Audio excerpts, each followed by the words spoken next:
Alguien que viene de aquí de Santa Cruz, tenemos a Sonia de Colombia, tenemos a Macía, ¿puede ser? Macía, de Santa Cruz, tenemos a Giselle, Jordani, Nicole, Gypsy, y Gypsy, ¿no? Que son también de aquí, viven en Santa Cruz. Así que a todos ustedes le damos este fuerte aplauso en esta tarde en el nombre del Señor. Dios les bendiga. Gracias por acompañarnos. Amén. Aleluya. Aleluya. Después del culto, a ver si como veo que hay unos cuantos estudiantes para la escuela de formación de obreros del próximo año en Alicante, me gustaría después del culto si me puedo reunir con los que están aquí. No están todos, lógicamente, porque incluso van a venir de otros países como Estados Unidos y también Noruega y otros. Pero los que están aquí me gustaría por lo menos reunirme con ustedes 5 minutos, un poquito después del culto, ¿de acuerdo? Hoy han comenzado en la iglesia las clases para preparar a las personas que se quieren bautizar. Saben ustedes que cuando leemos la palabra de Dios encontramos que la gente en la Biblia se bautizaba cuando eran adultos.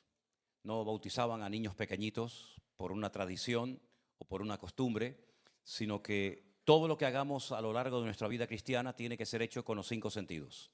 No por tradición, no por una costumbre, no por una presión familiar, sino porque uno en el fondo está convencido que eso es lo que hay que hacer.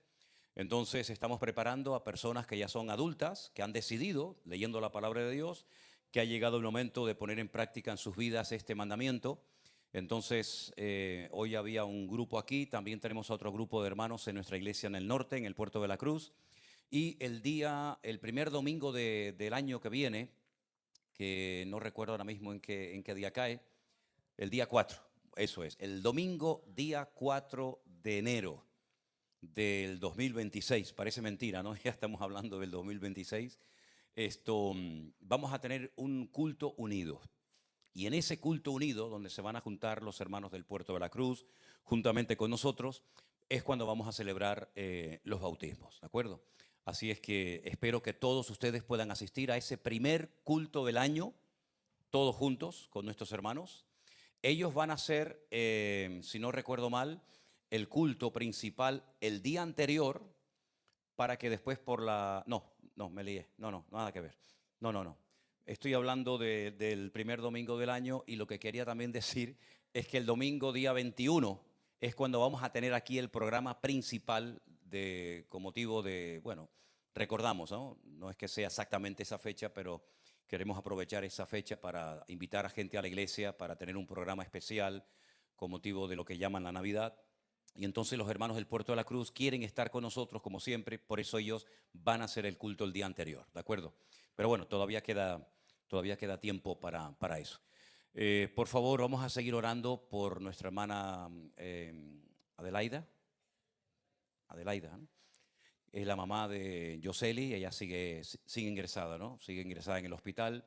El otro día, cuando llegué a casa, me dijo que agradecía la oración que habíamos hecho en el culto. Ella estaba viendo el culto en directo, seguramente lo estará viendo ahora también en directo desde el hospital. Le mandamos un gran saludo a nuestra hermana y ella necesita que la iglesia esté orando por ella, por su salud, ¿verdad? Para que pronto pueda estar con nosotros nuevamente aquí en la iglesia y gozarnos de lo que el Señor ha hecho en su vida. Tenemos hermanos que están enfermos en diferentes lugares y siempre tenemos que acordarnos de ellos como nos gustaría que se acordaran y oraran por nosotros si estuviéramos en su lugar, si estuviéramos enfermos, ¿no? Así que pido por favor siempre mucha oración por nuestra hermana Mónica, que vive en Madrid, nuestra hermana Diana, que vive en Cataluña, y otras personas que están enfermas, que necesitan del apoyo, de la oración, de la familia, ¿no? Del cuerpo de Cristo, para que el Señor se glorifique en sus vidas y pronto puedan dar testimonio, ¿no? De que el Señor ha hecho un milagro en sus vidas y que les dé mucha fortaleza y mucho ánimo en todo este tiempo. Muy bien, hermanos, pues voy a pedirle a los niños, a los más pequeños, que pueden pasar ya a sus respectivas clases. Ellos también van a aprender la palabra de Dios, pero lógicamente a su nivel. No es que sacamos a los niños de la reunión para llevarlos a jugar, los llevamos con las maestras y los maestros que han sido preparados para enseñar la palabra de Dios a los niños, porque también es muy importante, y más en estos tiempos que los niños aprendan los principios de la palabra de Dios, que aprendan de la Biblia. Yo sé que a algún adulto le haría ilusión a lo mejor pasar a la clase de los niños. Si usted quiere levantarse e ir con los niños, yo no tengo ningún inconveniente. No lo digo porque a lo mejor le entra la nostalgia, y dice, ay, a mí me gustaría volver a... Vaya y revuélquese así por el suelo y haga la jirafa y la paloma y Noé y todas esas cosas. Los demás nos quedamos aquí. Aunque muchas veces he pensado que a lo mejor sería bueno dejar a los niños en el culto principal y sacar a todos los padres a la escuela de padres, ¿no? Tal vez sería bueno, quién sabe, en algún momento.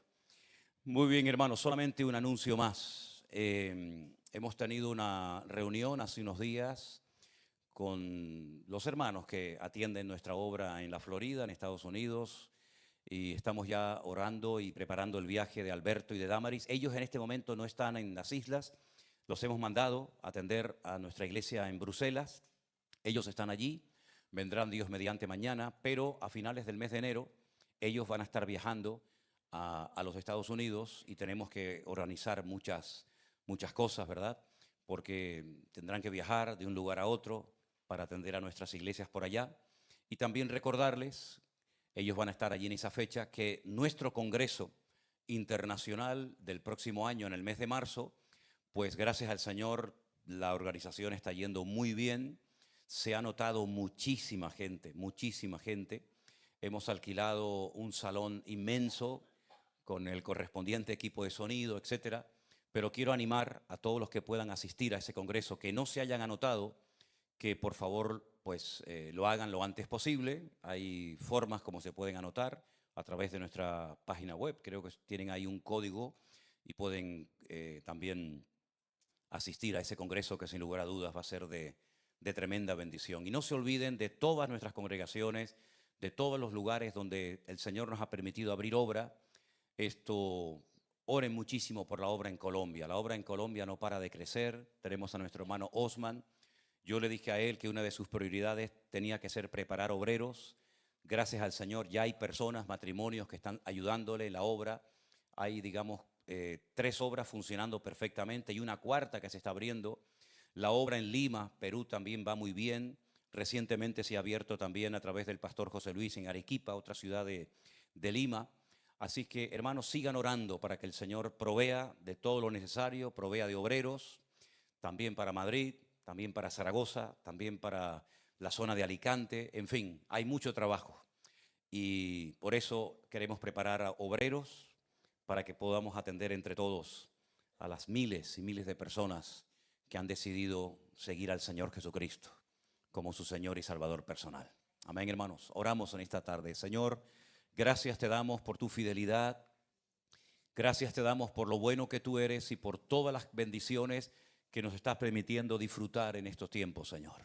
Te pido que nos dé fuerzas a todos y a cada uno de nosotros para que tu iglesia siga avanzando, para que no se detenga por ningún impedimento y que tú sigas trayendo todo lo necesario, que tú sigas trayendo y levantando obreros, que podamos atender tu obra como se merece y que en esta tarde, cuando abramos tu palabra, tú abras también nuestra mente, nuestros oídos, para que podamos aprender lo que tú quieres compartirnos en esta tarde.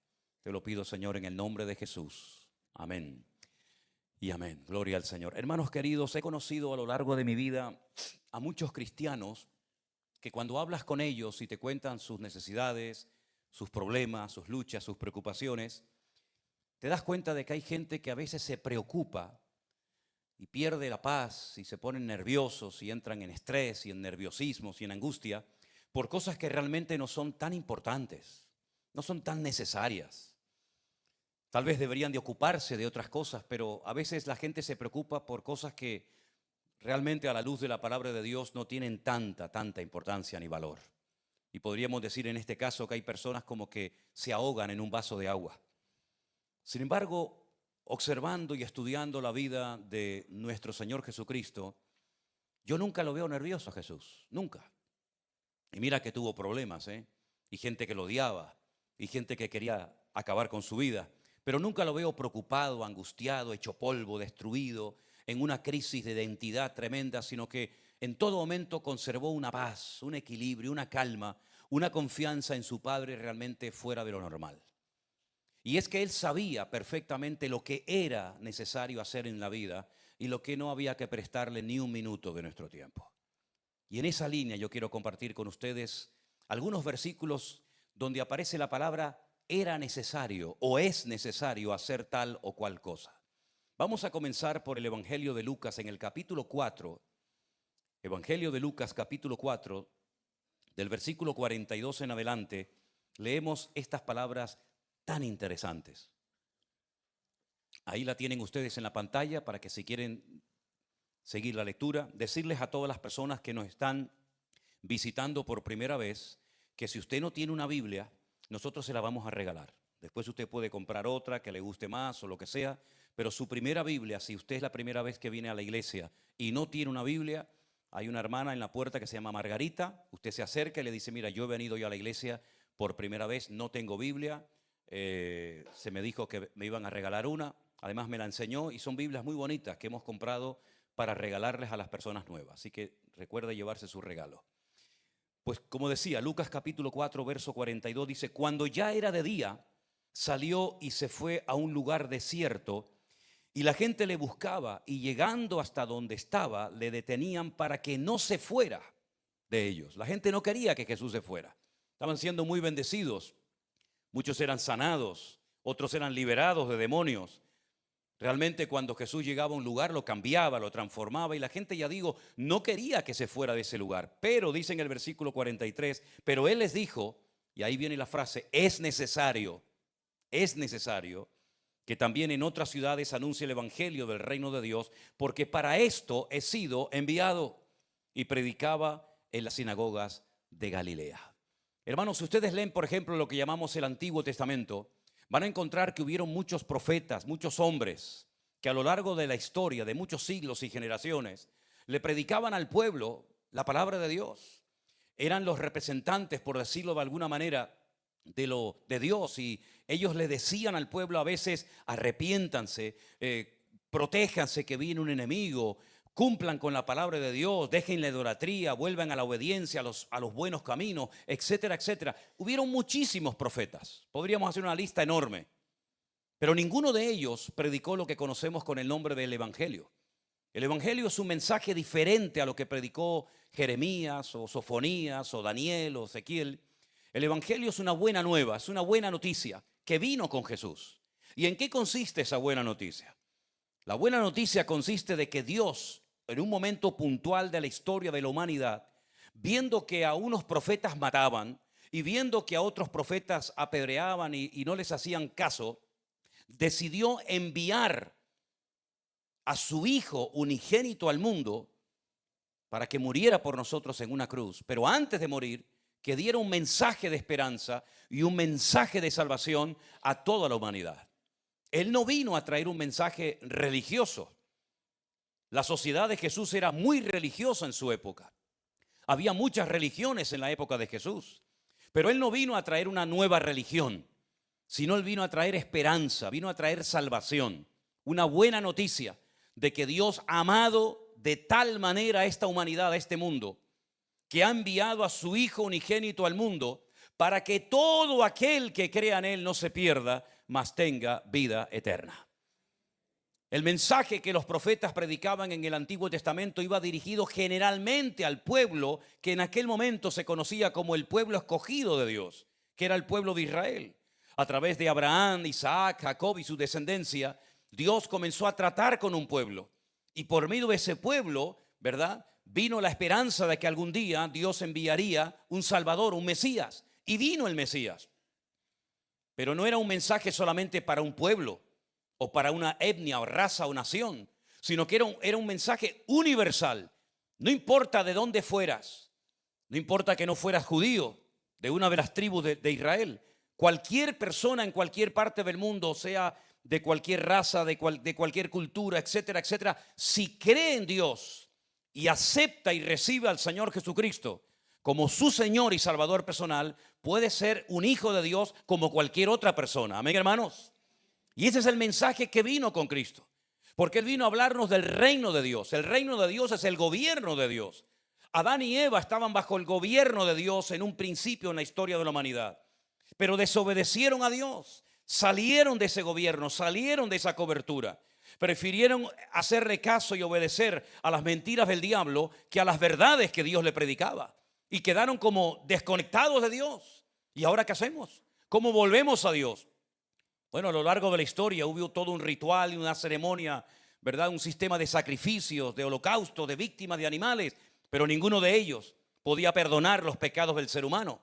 Era simplemente una forma de preparar mental, psicológicamente al pueblo para que se dieran cuenta de que ellos lo que necesitaban no era la muerte de un cordero, de una oveja, de una cabra, sino que necesitaban un sacrificio perfecto, algo que pudiera realmente terminar con el poder del pecado y del diablo y los demonios. Y solamente la sangre de Jesucristo puede al hombre perdonarle de todos y cada uno de sus pecados.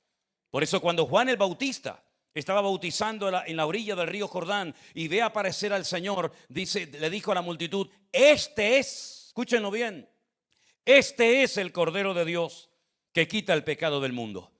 Y cuando a Jesús le preguntaba muchas veces: pero ¿tú quién eres? ¿Tú realmente a qué has venido? Él muchas veces utilizaba la expresión yo soy, y a continuación decía, ¿no? Por ejemplo, a sus discípulos una vez les dijo: yo soy el camino y la verdad y la vida. Y nadie puede ir al Padre sino solamente a través de mí. Es decir, que no es cualquier camino, no es cualquier forma que nos inventemos los seres humanos, sino que hay un camino que lleva al corazón de Dios, a la verdad. Y ese camino tiene nombre y se llama Jesucristo. Y así podríamos enumerar muchas veces expresiones tremendas, directas que el Señor Jesucristo dio para que la gente no tuviera la más mínima duda de quién era Él y quién no era Él. Él no fue un impostor, Él no fue un profeta más, como algunas religiones dicen, sino que Él era el Verbo hecho carne, Dios humanado, encarnado, para que a través de Él conociéramos la verdad, la esperanza, y al mismo tiempo reconociéramos que por nosotros mismos no vamos a poder salvarnos. Así que a Él, cuando le dice: no, quédate aquí, no vayas a otros lugares, queremos que estés siempre aquí con nosotros, Él decía: no. Mi Padre me ha enviado para que predique el evangelio del reino en todas partes. Y por eso, como Él dijo, es necesario que yo vaya a todas las ciudades, que predique desde el púlpito de todas las sinagogas de Israel, para que sepan quién soy yo, a qué he venido, y que el reino de los cielos se ha acercado. Ya que el hombre no se acerca a Dios, Dios se va a acercar al hombre a través de su Hijo, que repito, es el camino, es la verdad y es la vida. ¿Cuántos dicen amén? Y nosotros hemos oído ese evangelio, a pesar de que han pasado 2000 años desde que se predicó por primera vez a través de los labios de Jesús. Nosotros hemos oído ese evangelio y nos conmovió el alma y nos convenció de que no es una religión, no es una serie de tradiciones lo que nos va a salvar, sino es pedirle perdón a Dios, al único que nos puede perdonar los pecados, y entender que Jesucristo es el único Salvador y el único mediador entre Dios y nosotros, los seres humanos. Por eso Él no se dejaba atraer ni se dejaba despistar por otras ofertas que le pudieran proponer, sino que Él dice: no, yo he estado un tiempo con ustedes, pero yo tengo que seguir mi itinerario. Yo he venido con un plan definido, porque es necesario que antes de que yo muera en Jerusalén en una cruz, todas las ciudades de Israel sepan que el evangelio se está predicando. Si vamos al evangelio según San Juan, encontramos una historia muy, pero que muy interesante, de una entrevista, de una conversación que mantiene Jesús con una mujer samaritana. Permítame decirles que en la Biblia encontramos que los judíos y los samaritanos no se llevaban bien. ¿Cuál era el motivo? ¿Por qué había este pique? ¿Por qué había este rechazo de los judíos hacia los samaritanos? Y también, ¿por qué no decirlo, de los samaritanos hacia los judíos? Bueno, el país, ustedes saben que llegó un momento en el que se dividió. El país se rompió en dos. 10 tribus formaron un reino aparte que se llamó el reino de Israel, cuya capital era Samaria. Y solamente 2 tribus permanecieron unidas y formaron el reino del sur, y adoptaron el nombre de la tribu más importante del sur, que era la tribu de Judá. Así que tenemos a Israel por una parte, a Judá por otra parte. ¿Cómo se dividió el reino? Un rey llamado Jeroboam le dijo a las tribus del norte: no es necesario que ustedes vayan 3 veces al año a adorar y a llevar sus diezmos y ofrendas y a sacrificar sacrificios a Dios en el templo de Jerusalén. Yo les voy a mostrar quiénes son vuestros dioses. Y no se le ocurre otra cosa a este caballero que construir un becerro para que lo adoren como si fuera un dios, y lo pone en el norte de Israel, en una ciudad llamada Dan, donde estaremos Dios mediante en los próximos días. Y otro lo puso en otra ciudad también muy emblemática, que se llama la ciudad de Betel, la casa de Dios. Y les dijo, estos son vuestros dioses. Ustedes no tienen que bajar o subir, mejor dicho, a Jerusalén para nada. Y así se dividió el país. Por ese acto de idolatría y de provocación contra Dios, un imperio llamado el imperio asirio les atacó y los despedazó. Y lo que hicieron los asirios fue traer gente de su cultura, de su religión, invadieron el territorio que habían conquistado, y entonces por eso los samaritanos, los poquitos que habían quedado, se mezclaron con los asirios y por eso no eran de sangre pura.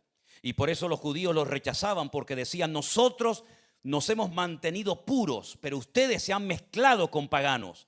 Ustedes han adoptado las costumbres de la idolatría de los paganos y por eso entre ellos no se llevaban nada bien. Fíjate hasta qué punto se llevaban mal judíos con samaritanos, que cuando una persona, y después vamos a poner un mapa cuando yo se lo diga arriba, para ir del sur al norte, en vez de ir en línea recta, daban un recorrido enorme para no tener que pasar por Samaria. Hasta ese punto llegaban. No querían ni pisar la tierra, el polvo de los samaritanos. Se odiaban, se despreciaban el uno al otro. Y Jesús, que era judío, no samaritano, porque él era de la tribu de Judá, sabía perfectamente este pique, este odio que había entre ellos. Y ahora con este contexto, lean conmigo esta historia que dice así. Juan capítulo 4, verso 1. Cuando pues el Señor entendió que los fariseos habían oído decir, Jesús hace y bautiza más discípulos que Juan, aunque Jesús no bautizaba sino sus discípulos, salió de Judea y se fue otra vez a Galilea. Y ahora dice el verso 4, y le era necesario pasar por Samaria. Vino pues a una ciudad de Samaria llamada Sicar, junto a la heredad de Jacob que le dio a su hijo José. Allí estaba el pozo de Jacob. Entonces Jesús, cansado del camino, se sentó junto al pozo. Era como la hora sexta, como las 3 de la tarde más o menos. Vino una mujer de Samaria a sacar agua y Jesús le dijo, dame de beber. Pues sus discípulos habían ido a la ciudad a comprar de comer. La mujer samaritana le dijo, ahí vienen, ¿se da cuenta? ¿Cómo tú, siendo judío, me pides a mí de beber que soy mujer samaritana? Enseguida sale, ¿verdad?, el odio. Enseguida sale ese desprecio que se sentían los unos a los otros, esa tensión, porque judíos y samaritanos no se tratan entre sí. Jesús le dice, si tú conocieras el don de Dios y quién es el que te dice dame de beber, tú le pedirías y él te daría agua viva. La mujer le dijo, Señor, no tienes con qué sacarla y el pozo es muy hondo, ¿de dónde tienes tu agua viva? ¿Acaso tú eres mayor que nuestro padre Jacob, que nos dio este pozo, del cual bebieron él, sus hijos y sus ganados?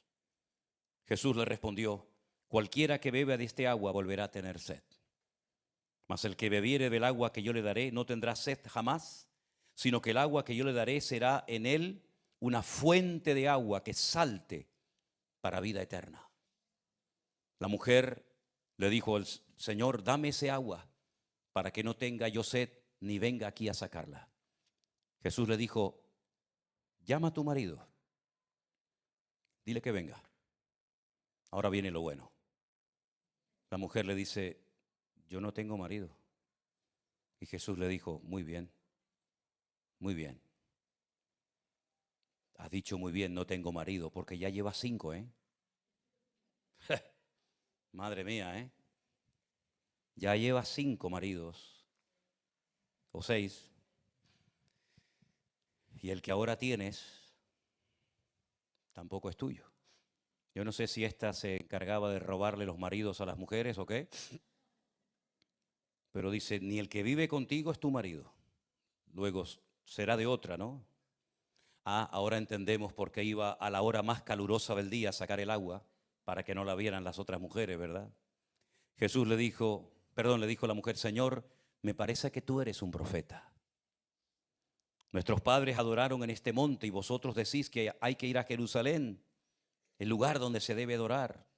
Y Jesús le dijo, mujer, créeme que la hora viene cuando ni en este monte ni en Jerusalén adoraréis al Padre. Y ahí comienza una larga conversación, hasta el punto que ella queda tremendamente impactada, se va a la ciudad, reúne, dice, a los hombres. Las mujeres se ve que no querían saber nada con ella. Reúne a los hombres y le dice, he encontrado a un hombre que me ha dicho todo lo que he hecho. Yo creo que incluso a lo mejor hasta el Señor, que no lo dice aquí en el libro de Juan, capaz que le dijo el nombre de algunos de los que habían ya estado con ella, ¿no? Y los hombres dice que vinieron y le escucharon y le dijeron, no solamente creemos por lo que ella nos ha contado acerca de tu persona, sino que ahora también nosotros hemos llegado a la conclusión de que tú eres el Mesías, el Cristo, aquel que el Padre tenía que enviar algún día a este mundo. ¿Cuántos dicen amén? Jesús podía haber evitado perfectamente ese camino. Ponemos el mapa un segundito para que vean lo que les estoy tratando de explicar. Al norte, bien al norte, la provincia de Galilea, de donde Jesús desarrolló el 75% del tiempo de su ministerio. Allí en Galilea, pueden ver allí pequeñito, en azul, el Kineret, o el mar de Galilea, el mar de Genesaret. Alrededor de ese lago Jesús estuvo con sus discípulos durante mucho tiempo, enseñándole cosas extraordinarias, haciendo milagros, prodigios, maravillas. Allí dio el famoso Sermón del Monte. De allí eran sus discípulos. Allí estaba la ciudad de Capernaum, donde él vivía. En fin, tantas cosas que podríamos enumerar. Incluso uno de los puertos más importantes del mar de Galilea era el puerto de Magdala, un saladero de pescado, de donde mandaban el pescado a Roma para que pudieran comer el mar, el pez de Galilea, también incluso en Europa. Allí encontró a la famosa María Magdalena. Jesús pasó, ya digo, el 75% de su tiempo en el norte del país, en Galilea, pero él estaba en el sur, en Judea, donde estaba el templo, en la ciudad de Jerusalén. Fíjense que para ir del sur al norte, la dirección más correcta sería ir en línea recta, la más corta incluso. Sin embargo, ya digo, los judíos odiaban tanto, despreciaban tanto a los samaritanos que preferían ir por otro camino que era mucho más largo para no pisar el terreno de los samaritanos. Pero que hemos leído, le era necesario pasar por Samaria. Jesús va a romper barreras. Jesús se fue a ese pozo y estuvo esperando, no sabemos cuánto tiempo, pero dice que estaba cansado del camino y sediento. Le era necesario pasar por Samaria. ¿Creen ustedes, y es una pregunta que les lanzo en esta tarde, creen ustedes que Jesús sabía, antes de ir a Samaria, que en algún momento del día esta mujer que había tenido 5 maridos y que el que ahora tenía tampoco era el suyo, iba a ir en un momento puntual del día a sacar agua de aquel pozo? Estoy convencido de que sí. Jesús fue a Samaria por una sola persona, por esa mujer que intentaba llenar el vacío de sus corazones saltando de cama en cama, tratando de llenar el vacío de sus corazones con los amores de este mundo, pero cada vez estaba más vacía. Porque cuando intentas llenar tu vida con cosas que no son de Dios, el vacío cada vez es más terrible. Hasta incluso algunas personas llegan ya a quitarse la vida porque no le encuentran sentido a nada. Lo han probado todo y nada les ha terminado de llenar. Pero allí estaba la fuente de la vida. Allí estaba aquel que vino para darnos vida y vida en abundancia. Aquel que ofrece agua viva. Allí estaba esperándola. Tal vez media hora, 1 hora, no sabemos cuánto tiempo, hasta que por fin llegó. Y ahora entendemos por qué para él era necesario ir en línea recta, atravesando el territorio de los samaritanos y no evitándola como lo hacían los religiosos de la época, que para no contaminarse no querían pasar por aquel territorio. Pero Jesús sabe nuestras necesidades. Jesús conoce nuestros corazones. Y Él sabe cuáles son nuestras angustias, nuestras preocupaciones. Y así como fue a buscar a esta mujer, y a través de esta mujer vino la salvación a Samaria y a muchas familias, el Señor ha venido esta tarde a este lugar porque sabía que tú hoy ibas a estar en este culto. Y Él ha venido el primero porque Él sabía, antes de que tú te vistieras, antes de que alguien te invitara, antes de que alguien te dijera, vente conmigo y a la iglesia, antes de que tú tomaras la decisión, ya Él vino, porque Él sabe cómo te llamas, dónde vives, cómo te encuentras, cuáles son tus angustias. qué pasó con tu papá, qué pasó con mamá, qué te ha pasado en el colegio, lo sabe absolutamente todo. Pero Él ha venido para llenar tu corazón y para que tú salgas por esa puerta en victoria, porque Él ha venido para vencer al diablo, para romper tus temores, tus ataduras, tus complejos. Y Él ha venido para darte vida y para que cuando salgas de ese lugar diga, mereció la pena esa hora, esas 2 horas que estuve en aquel lugar, porque el Señor Jesucristo habló a mi corazón. Porque el Señor Jesucristo vio necesario venir esta tarde a este lugar para transformar tu corazón. ¿Cuántos dicen amén? ¿Te das cuenta lo que era necesario para Él y lo que para Él no tenía ninguna importancia? ¿Qué ropa de marca o de sandalias llevaba el Señor? Ni siquiera lo sabemos. Tantos detalles que a nosotros nos preocupan y nos perturban, ¿verdad? Sin embargo, para el Señor era necesario salvar y transformar vidas. Por eso, como la gente de Samaria no iban a ir nunca a Jerusalén, porque ellos decían, no, nos quedamos aquí en este monte. Aunque los judíos dicen que es en el monte, allí de Moriah, en Jerusalén, Jesús fue a buscarla porque Él sabía que ella nunca lo iba a buscar a Él al templo ni a ninguna parte. Qué bueno es nuestro Dios, ¿cuántos dicen amén? Pero no solamente vio necesario a lo largo de su vida predicar el evangelio, y no solamente fue necesario para Él pasar allí a Samaria a encontrar a esta mujer, sino que hay un pasaje extraordinario también en el evangelio de Lucas, en el capítulo 9. Mira, léalo conmigo si quiere. Lucas capítulo 9, versículo 22. Mira lo que dice este texto, es increíble. Lucas 9, versículo 22. Dice así la palabra del Señor. ¿Lo tienen? Es necesario que el Hijo del Hombre padezca muchas cosas y sea desechado por los ancianos, por los principales sacerdotes, por los escribas, que sea muerto y que resucite al tercer día. Esto es tremendo. Esto es algo increíble. Lo leemos así y no somos conscientes de lo que el Señor le está diciendo en ese momento a los discípulos. Miren, es necesario que cuando vayamos a Jerusalén, los ancianos, los líderes, los representantes de la religión judía me rechacen y no quieran saber nada conmigo. Eso que va a pasar es necesario que pase. Y es necesario que el rechazo sea tan terrible que me quieran matar, pero como ellos no pueden matarme porque están bajo la ley del Imperio Romano, van a ir a Poncio Pilato, la autoridad competente, y le van a decir, crucifícale, crucifícale. Claro, Poncio Pilato intentó escurrir el bulto. Poncio Pilato se lavó las manos diciendo, pero yo no veo a este hombre digno de muerte. Además, él dice que él es el rey de los judíos y le contestan, qué terrible, qué desfachatez, ¿no? Toda la vida criticando al Imperio Romano y ahora lo defienden diciendo, nosotros no tenemos más rey más que el César. Increíble. Hasta se negaban a pagarle el tributo al César y ahora resulta que dice que el César de Roma es su rey. Pilato hizo todo lo posible por soltarlo, pero todo fue inútil. Porque Jesús dice, es necesario que no solamente me rechacen, sino que yo muera, y también es necesario que resucite al tercer día. Yo doy gloria a Dios que el Señor Jesucristo tenía claro que todo aquel sufrimiento no iba a ser una pérdida de tiempo ni un fracaso personal, sino que era necesario que todo eso ocurriera para que tú y yo hoy pudiéramos estar en este lugar alabando a Dios. Porque si Cristo no hubiera muerto en la cruz del Calvario, muchos de nosotros ya no tendríamos ninguna esperanza, ninguna. Da igual si vas al mejor santero de tu país, eso no vale para nada, eso es basura. Da igual si vas a cualquier religión, nada te podría salvar, porque nada puede salvar al ser humano más que el perdón que Cristo te otorga cuando crees en Él.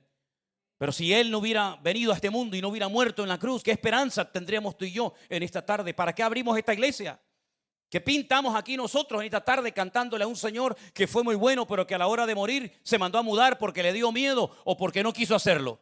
No tendríamos ninguna esperanza. Pero dice la Biblia que Él murió conforme a las Escrituras. Él llegó a decir algo que a mí siempre me ha impactado. Dice, a mí nadie me quita la vida. Yo doy mi vida en rescate por ustedes. Si yo hago así, 1.000.000 de ángeles vienen aquí, me sacan de la cruz y me salvan de toda esta gentuza que me está crucificando. Pero a mí nadie me está quitando la vida. Yo la estoy dando libre y voluntariamente.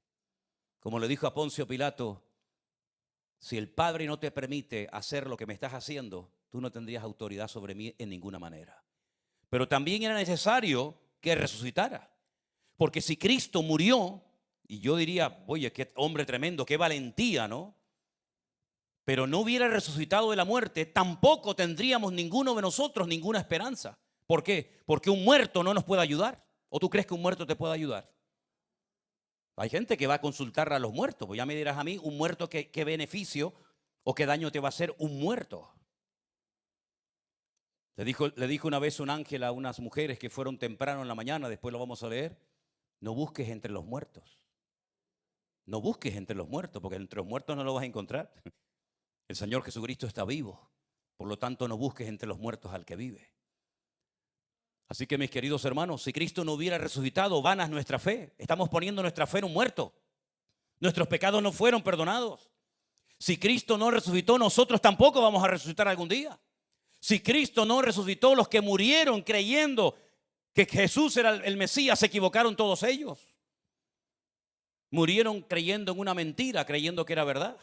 Si Cristo no resucitó, ¿a quién estamos esperando que venga a buscarnos y a llevarnos a su presencia? A ninguno. Si no resucitó, la muerte acabó con su vida. Pero gloria a Dios, que no solamente Él sabía que era necesario que lo rechazaran, no solamente sabía que era necesario que lo mataran, sino también sabía perfectamente que era tremendamente necesario que resucitara al tercer día. Y yo doy gloria a Dios porque sé perfectamente que el Señor Jesucristo no se lo comieron los gusanos, sino que el Señor Jesucristo resucitó y vive por los siglos de los siglos. Amén. Fuertes aplausos a nuestro Dios en esta tarde. Aleluya. Él está vivo. Él está vivo, mi hermano. Si Cristo no estuviera vivo, ¿a quién le cantó usted esta tarde? Todas estas canciones tan bonitas. Por cierto, la primera me encantó, no sé de dónde salió, pero está muy linda, ¿no? ¿A quién le cantamos esta tarde? ¿A mí? ¿Me cantaron ustedes a mí? Yo no necesito que ustedes me canten a mí. ¿A quién le cantamos? Si aquí no hay ningún santo, no hay ninguna virgen, están las paredes peladas. ¿A quién le cantamos? Al Señor Jesús. ¿Y ustedes creen que Él oyó la alabanza esta tarde de nosotros?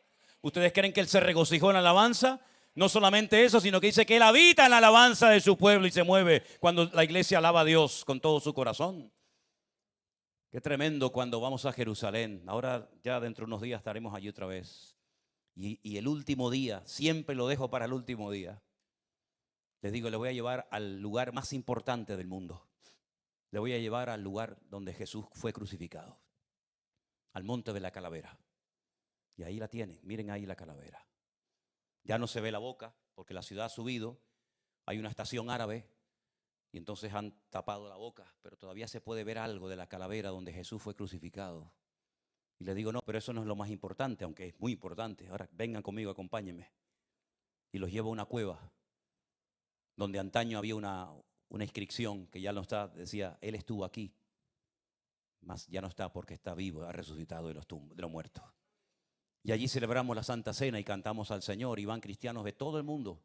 Y oyes a unos cantar en árabe, a otros cantar en japonés, a otros en portugués, a otros en chino, a otros en, no sé, en cualquier otro idioma. Y estamos adorando a un Cristo que está vivo. Y ese es el mensaje del Evangelio. Mira, Jesús nació en Belén de Judea. Lo vamos a recordar, aunque no sea la fecha exacta, pero me da igual. Vamos a recordar que Jesús nació. Pero la pregunta es, ¿y para qué nació? Porque yo sé para lo que nací. Espero que cada uno de ustedes sepan para lo que has nacido. Pero Él también sabía para lo que había nacido. Y sabemos que nació, y sabemos que murió, y sabemos que resucitó, y ahora nos dice a nosotros, y ahora id por todo el mundo y predicar el Evangelio a toda criatura, como yo lo hice hace 2000 años, ahora háganlo ustedes por todas las naciones de la tierra.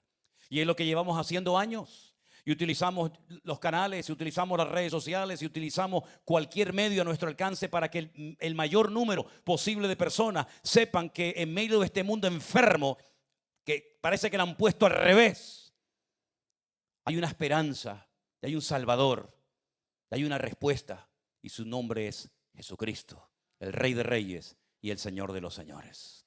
Por eso Él fue a Samaria, por eso Él murió en la cruz, por eso Él resucitó al tercer día. Pero saben que hay un texto muy interesante cuando Él resucita, también en Lucas, cuando Él resucita, en el Evangelio según San Lucas capítulo 24, mira lo que dice, un texto que a mí me llamó la atención porque las mujeres cuando fueron al sepulcro pensaban que iban a visitar un cadáver y se equivocaron. Lucas 24, a partir del versículo 1, Dice así la palabra de Dios. El primer día de la semana, muy de mañana, vinieron al sepulcro trayendo las especies aromáticas que habían preparado y algunas mujeres con ellas. Pero dice aquí, y hallaron que la piedra del sepulcro estaba removida. Qué tremenda sorpresa, ¿no? Ellos sabían dónde lo habían enterrado, dónde lo habían metido. Habían puesto una piedra enorme en la puerta, pero la piedra ya no estaba. ¿Quién ha hecho esto? ¿Para qué han quitado la piedra donde crucificaron, donde enterraron al Señor? Entraron y no hallaron el cuerpo. Alguna habrá pensado, ¿lo habrán robado? Hay gente tan mala en esta vida que a lo mejor se ha dedicado incluso no solamente a hacerle daño cuando estaba vivo, sino también ahora que está muerto se han llevado el cuerpo. ¿Y para qué hacen esto? Sin embargo, aconteció que estando ellas perplejas por todo esto, y aquí se les pararon junto a ellas dos varones con vestiduras resplandecientes. Evidentemente eran dos ángeles. Y como tuvieron temor y bajaron el rostro a tierra, dijeron: ¿por qué buscáis entre los muertos al que vive? Él no está aquí, Él ha resucitado. Acordaos de lo que os habló cuando aún estaba en Galilea. Hay que acordarnos de las cosas que el Señor nos dice en su palabra, hermanos, para que cuando lleguen momentos de dolor, momentos de tristeza, momentos de prueba, te acuerdes de lo que el Señor nos enseñó. Y entonces dijeron: es necesario que el Hijo del Hombre sea entregado en manos de hombres pecadores y que sea crucificado y que resucite al tercer día. Hasta los ángeles que están hablando en esta ocasión en la puerta del sepulcro con estas mujeres, hasta ellos sabían que era necesario que pasaran aquellas cosas tan terribles que pasaron. Y es verdad que fueron terribles. Imagínate ver al maestro crucificado, rechazado, escupido, con una corona de espinas, clavado en una cruz, terrible, ¿no? Pero sabes, todo aquel sufrimiento, todo aquel dolor trajo esperanza, trajo redención y trajo vida a la humanidad.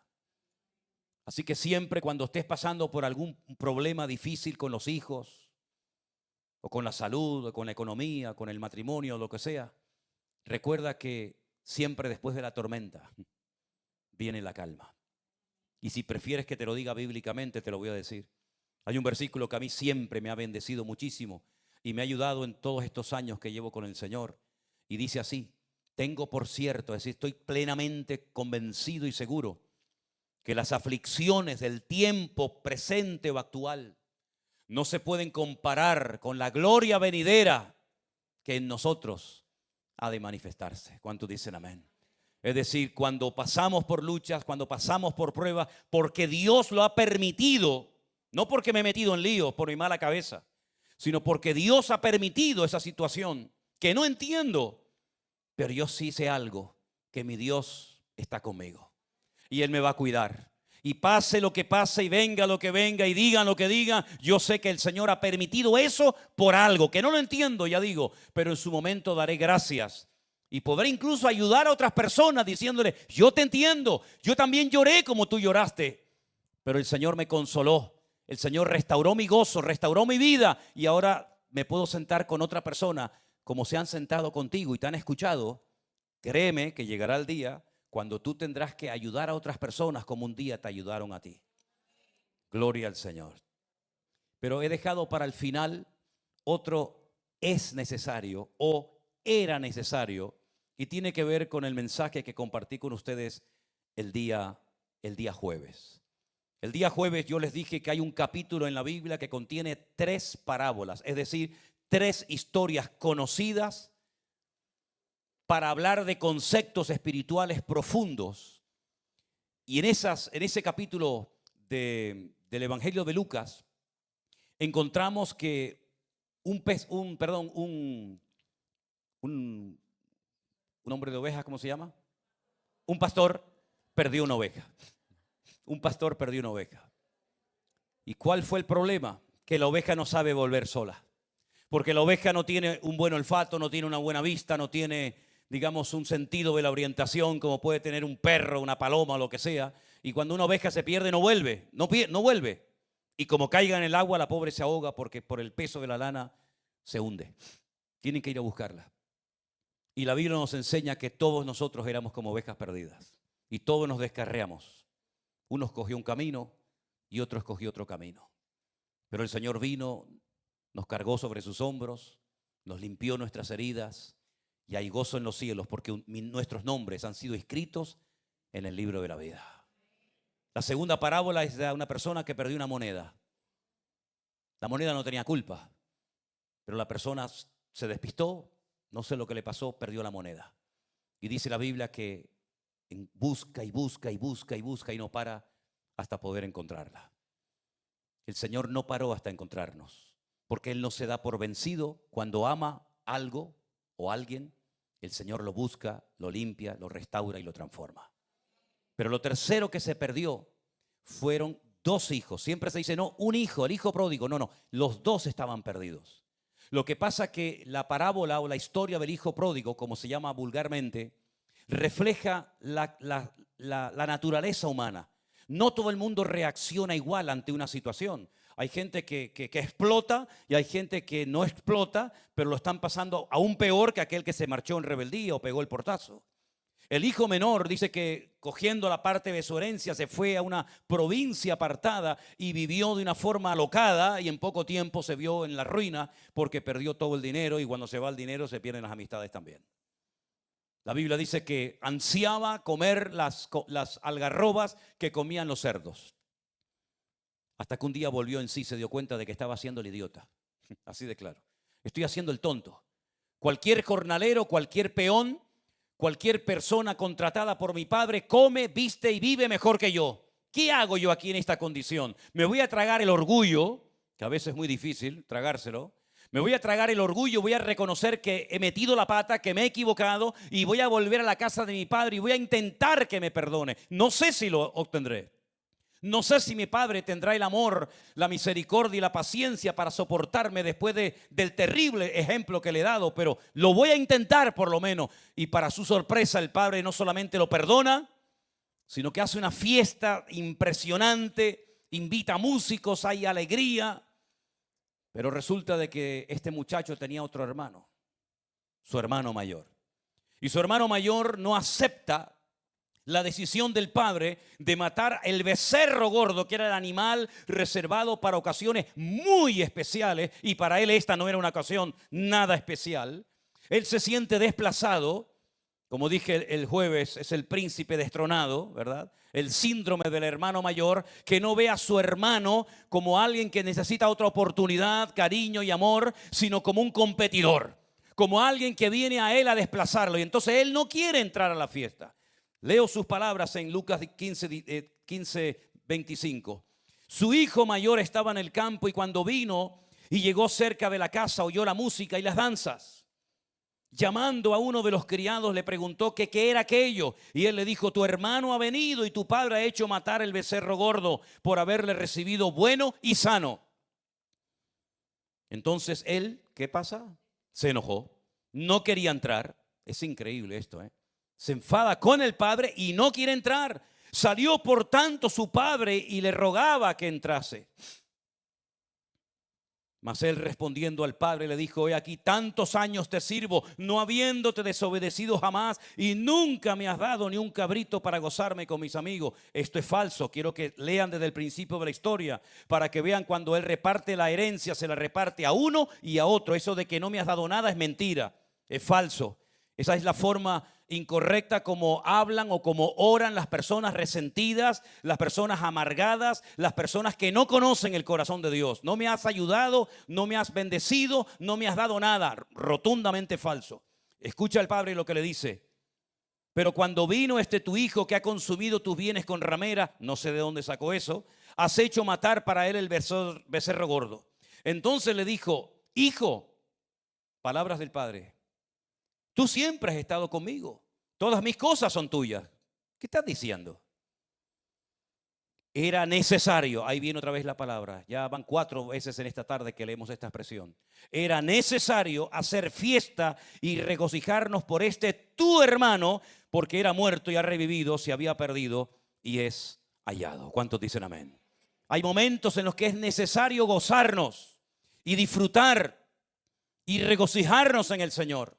La Biblia dice en el libro de Eclesiastés que hay un tiempo en la vida para todo. Yo no sé en qué tiempo de la vida tú te encuentras, Pero la Biblia es muy clara y te dice, en la vida hay un tiempo para nacer y un tiempo para morir.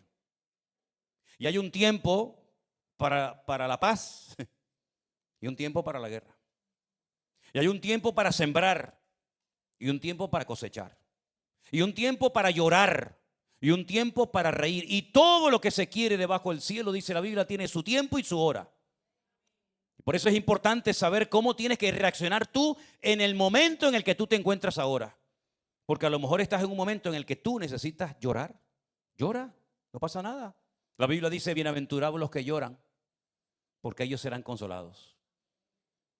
Pero también la Biblia nos enseña que cuando alguno está alegre, tiene que alabar a Dios y regocijarse. Luego hay tiempo para llorar, hay tiempo para reír, hay tiempo para todo en la vida. Pero para todo en la vida el Señor nos enseña y nos indica en su palabra cómo tenemos que reaccionar. Nunca con quejas, amén. Nunca con lamentos ni con cosas raras, sino siempre con acción de gracias. No entiendo lo que está pasando, no sé, Señor, por qué has permitido esto, pero yo sé que tú me amas, yo sé que tú no eres injusto, yo sé que tú eres bueno y que para siempre es tu misericordia.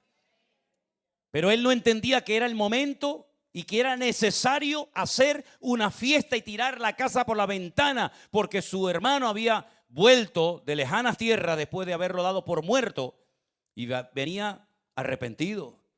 Hombre, cómo se fue a cómo viene es completamente diferente. Se fue con su orgullo, se fue con las plumas del pavo real. Soy joven, tengo dinero, voy a hacer lo que me da la gana.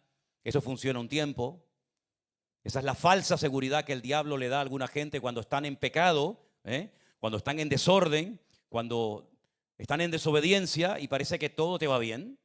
Y tú miras a tu hermano o a algún hermano de la iglesia y ves que no le va todo tan bien como a ti. Y tú dices, ¿y a ti qué te sirve leer la Biblia y orar tanto? Mira, yo ni leo la Biblia, ni oro tanto como tú, ni voy a la iglesia y a mí me va todo bien. Sí, pero espérate un momento. ¿Sabes el refrán que dice, no? El que ríe, mira cómo lo sabe. Mira cómo lo sabe.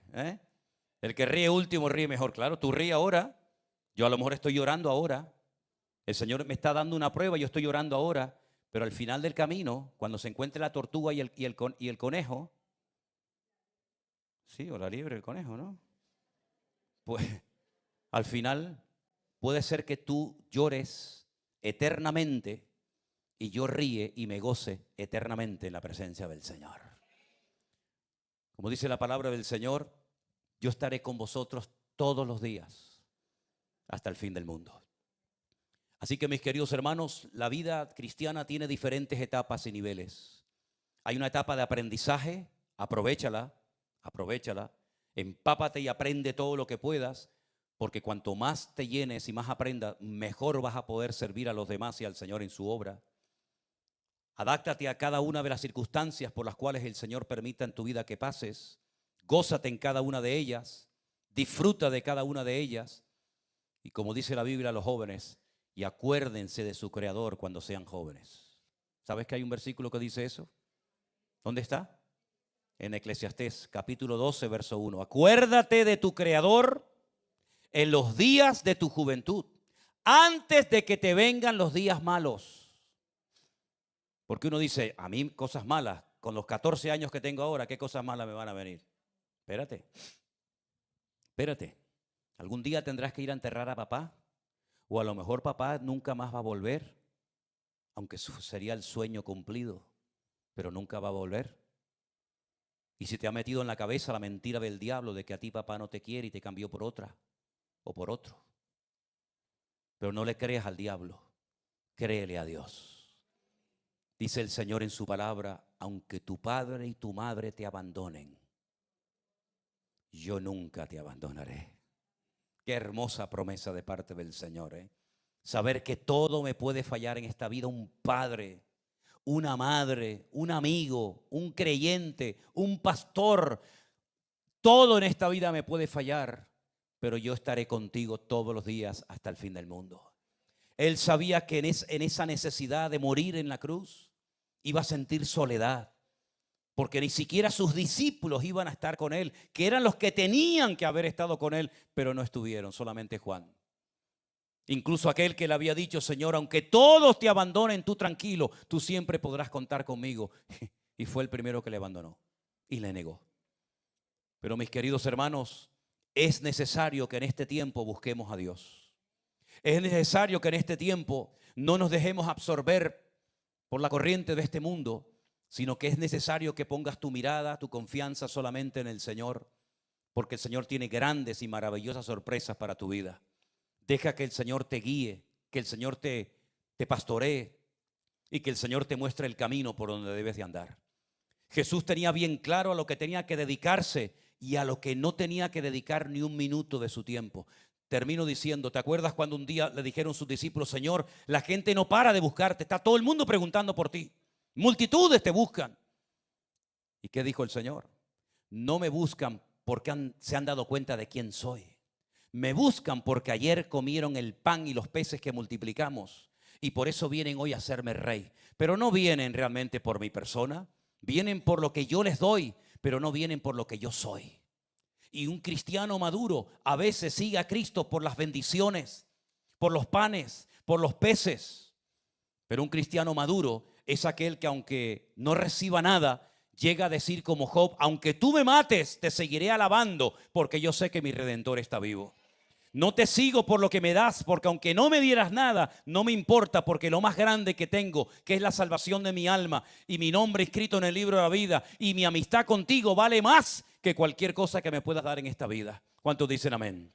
Cierra tus ojos en esta tarde y ahí donde estás dile: Señor, gracias, gracias, porque tú viste necesario venir a este mundo a buscarme a mí. Gloria a Dios. Gracias, Señor, porque tú viste necesario morir en la cruz por mis pecados, no por los tuyos, sino por los míos. Gracias, Señor, porque tú viste necesario que se predicara el evangelio a todas las naciones de la tierra, y por medio de alguien que predicó el evangelio yo te he conocido, Señor. Enséñame lo que es necesario en la vida, a lo que le tengo que dedicar todo mi tiempo y mi energía, y a lo que no tengo que prestarle ninguna atención.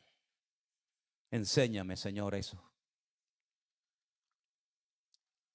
Yo quiero vivir en lo necesario de Dios, no en lo necesario desde mi punto de vista. Conociéndote y teniéndote a ti, me doy cuenta que hay cosas que no son necesarias en absoluto. Lo que sí me doy cuenta es que es necesario orar más, Señor, y consagrarme y comprometerme más, Señor. Eso sí que verdaderamente es necesario e importante.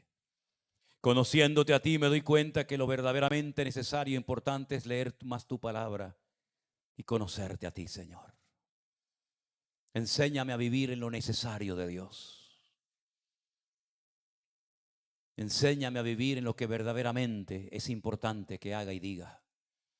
Y en aquellas cosas para las cuales tú no quieres que me dedique, arráncalas de mi corazón, Señor. Oh, gracias, Señor Jesús. Ahí donde estás, dile al Señor: Señor, yo te pido perdón por haberme dedicado a veces a cosas que no eran realmente necesarias ni imprescindibles. He perdido el tiempo, he perdido juventud, he perdido recursos en cosas que solamente me han llenado a mí, pero no a ti, Señor. Aleluya. Cambia mi vida, Señor Jesús. Transfórmame, Señor. Invito a la iglesia a ponerse toda de pie en esta noche. Y levanta tus manos al cielo y alaba a tu Dios. Alaba a tu Dios. Aleluya. Gracias, Señor. Yo he venido a dar vida y vida en abundancia. Yo vencí la muerte al diablo en la cruz.